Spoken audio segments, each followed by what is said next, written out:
Number 14, Tennessee. The Vols. A lot of hype this offseason for their recruiting trail. Getting 12.5 points on the road at number 3, Georgia, between the hedges. You're an SEC man yourself. You're a South Carolina man yourself. Or a fan, I should say, not man. What are you thinking here, Danny? Go Cox. What are you thinking here in this SEC clash? I'm not even an expert on this stuff, but I've been hearing, I feel like for years, that Tennessee's, this is the year, right? A lot of, going back to like Tyler Bray years. There's a reference right there. And I'm a believer in disbelieving. And I hear year after year that, this is the year that Tennessee, great program, good recruiting, and I just don't buy it. So definitely not going with Tennessee.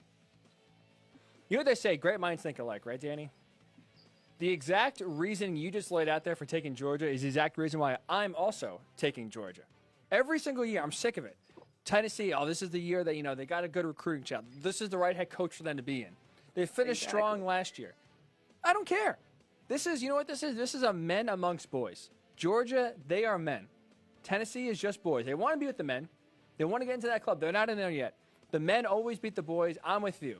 I'm taking Georgia. Lay the 12.5. They just dominated Auburn last week. Those are men right there. Men amongst boys. I'm with you. Take Georgia. I love that phrase. I'm a believer in disbelieving. Couldn't agree more. As a Met fan, we know that well, right? Oh, too well. Oh, man. How about Travis d'Arnaud, Danny? I was saying this earlier. I mean, he gets off the Mets, and now he finally knows how to play baseball. It's unbelievable, this guy. No, I'm not even surprised. It's poetic at this point. I could have told you that 2 years ago, that he was going to just light it up and be like World Series MVP someday. But anyway, different topic for a different day, I think. Yeah. When Steve Cohen hopefully is officially approved, we'll have to have you on and hopefully talk about the future, actually believing for once in the Mets. That'd be a fun day for sure. All right, so we're both for Uncle Stevie. Oh God, the Mets, the Mets. What a time to be alive for sure. So we're both on Georgia for game number 1. Game number 2, we will stick in the SEC. Oh, I'm sorry, we'll go to the ACC. Excuse me. Another ranked matchup, prime time, number 7 Miami. Could this be the year Miami's back? Everyone wants the year to be back. They're getting to 2 touchdowns, plus 14 at number 1 Clemson. Danny, is it the time for the Hurricanes to jump on the national stage here? Or are you a believer in disbelieving? So, I got a little trivia here before we get started. Okay. Trivia. Do you know, because I wasn't familiar with this, but I just thought their mascot was a duck, the Hurricanes. Do you know what their mascot is? Oh, I know, I'm blanking on the exact term, but it's a very complicated, fancy word for bird. Yes, what is it? It's only 4 letters, Hick. It's an ibis. Ibis, yes. It's an ibis. And just a shout out to my good friend Jody Rodriguez, who's listening, diehard Hurricanes fan. This guy has a tattoo of the ibis on his chest, smoking a cigar. Really? Right? And so when I saw this game on the slate, I reached out to him because I want to know. He's been to like countless Hurricanes games, so I wanted to get his opinion. And I said, do you think Miami covers? And he said, I don't think they cover. So you know what that means? That means that I'm picking them to cover. I'm going against Jody, and I'm picking the Canes. I like the Canes here. You know what? I respect that. As a fan, I feel like it's, me personally, I think you can kind of fall in this. Well, actually, I don't know. You're more realistic than I am. I definitely fall into, like, the hype. I can buy into, you know what? Like, if this goes right, they could definitely do it. And then reality sets in, and usually whatever I say goes wrong. So I respect that you said Yachty? Jody, I apologize. Jody, he is a fan of realism. I respect that. So you are going Miami and the Ibis to cover. I'm going Clemson here. I think this is very similar to me with Georgia and Tennessee. Clemson is one of those dominant teams. Now, Miami has, they have come into the 21st century finally with a mobile quarterback. It feels like eternity since they actually look like a somewhat exciting offense for once. But the Kings stay Kings for me, Danny. Clemson's Kings. They remind everyone who is the top dog in the ACC. I think Clemson wins this one and wins handily Now, I do have a question for you about Yachty really quick here. So he has an ibis tattoo with him smoking a cigar, assuming obviously that's for like a national championship they won. Is he one of those guys that has like every year that they win a title tattooed? And like one of those guys that's going to put like 2021 Miami U national champs that we'll see like on Twitter next year? You know what? Maybe you'll just have to have him on and ask him that question. Maybe. But no. No. Just one.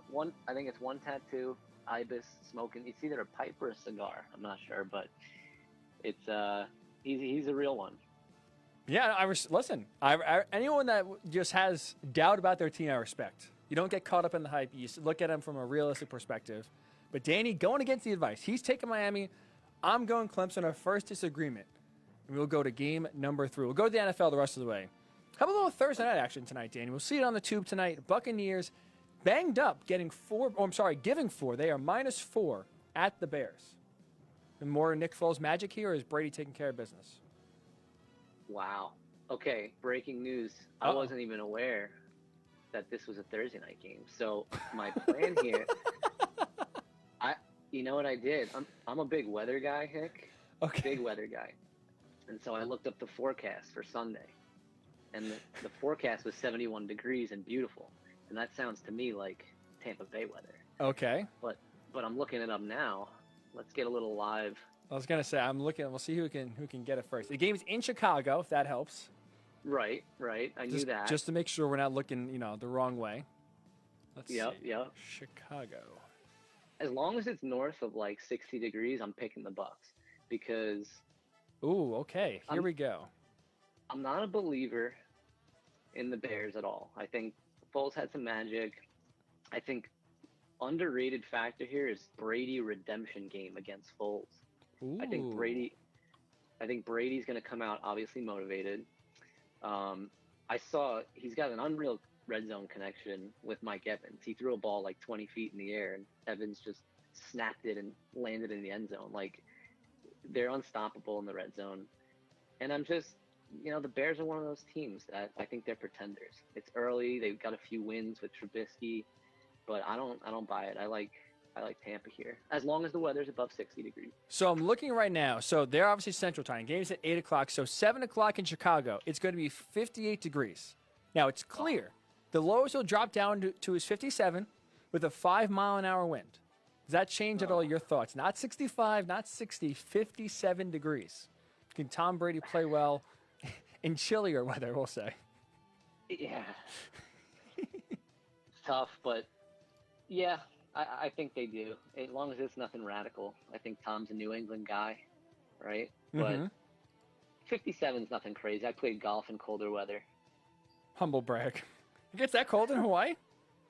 No, I played it last week when I came back. I was actually freezing my jimmies off, but no, it does not dip below like 75 in Hawaii. I was gonna say that's like a winter weather advisory if it's like 58 degrees. Yeah, exactly. Close everything down. Danny, so I'm going Bucks. Going the Bucks. 58 degrees, no problem for Brady. You're taking the Bucks. I'm with you. Great minds think alike here again. This Bears, I'm totally with it. The Bears are so fraudulent. They've played, so what is it? They played 4 games, 4 quarters. That's 16. They played 16 quarters of football so far, right?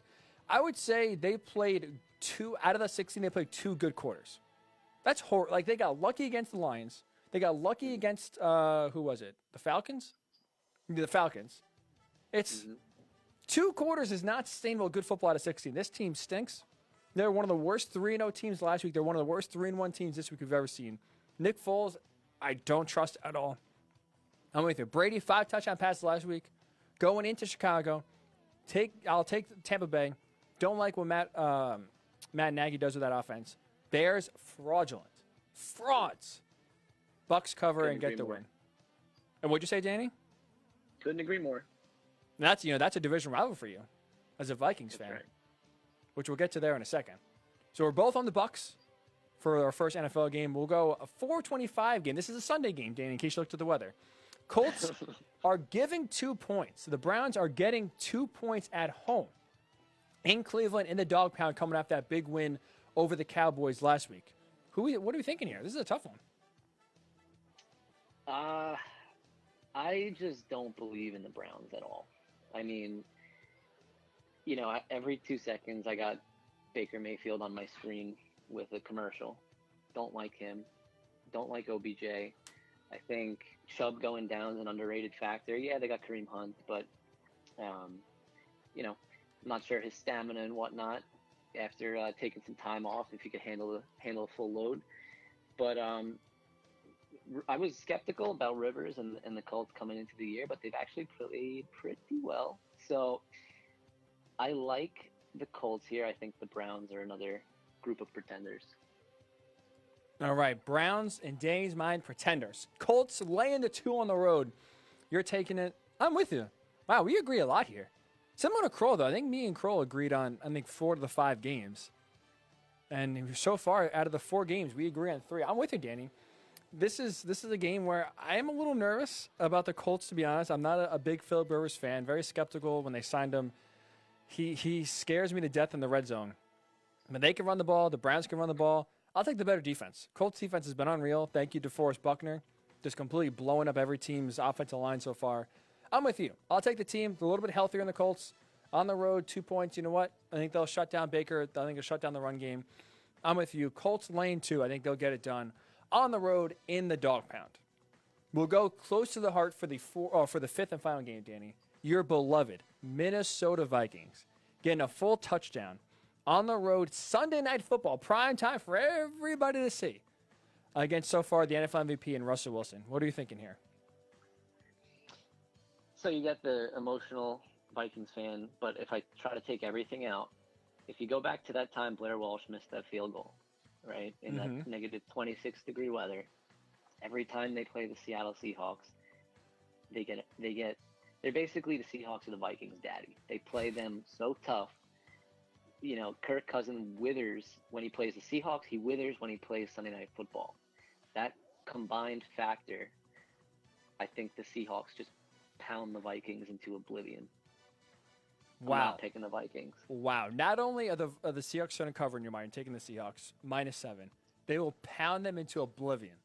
Blowout, just a pure massacre on TV. Is that what you're saying? I think it's a 2-touchdown game. Whew. It's funny. I have one line written for this. Kirk Cousins on the road in primetime, ? Ha. Ha. I'm with you. Exactly. Seahawks dominate this game, unfortunately. Hate to say it. Vikings are off to a tough start. Is Mike Zimmer going to make it through the year, Danny? I don't think he cares. Have you seen a picture of his girlfriend? Can we talk about that for a second? Where does Mike Zimmer first of all even meet a girl that looks like this? Let alone talk to someone who's half his age. A nice renewal of contract goes a long way, Hick. Holy! If you haven't seen, just type in Mike Zimmer's girlfriend on Google, on Instagram, on Twitter. She tried to single-handedly bring the Vikings back from the dead last week, posting a topless photo. It worked. maybe that's the key to winning here for the Vikings. Just a new photo each week. And Undertaker gif. He'll go from 0-3 to 13-3, and Kirk Cousins all of a sudden will play the best football of his life. Yeah, possible. At least Mike Zimmer maybe not winning on the field, but he's winning off the field. That is for sure. Holy smokes! All right, Danny. So we agree on 4 of the games. The only disagreement so far is what is it? Oh, it's Miami and Clemson. You have Miami. I have Clemson. What is your upset special of the week? A team with a bigger underdog, a spread bigger than 5 points that can cover and or win for some bonus points. What are you thinking here? So, being in Hawaii, you get a couple local teams, quote unquote, are the West Coast teams. And You get to watch them quite a bit. And I've been watching the Chargers, the Bolt Gang, as they say. That's what they say, the Bolt Gang? Bolt Gang. I kind of like that. Gang. Okay. And so I've been impressed. I think, they got that young quarterback. He comes out with a lot of energy. He's got the air raid, something that Tyrod Taylor didn't have. He's got all those guys energized. Keenan Allen's getting balls. He's happy. And I've been very unimpressed with the Saints. I know you're, rushing Drew Brees off the field. I don't know if that's necessarily time for that, but I've just been unimpressed with their offense. So if we're picking an upset, I like the Bolt Gang.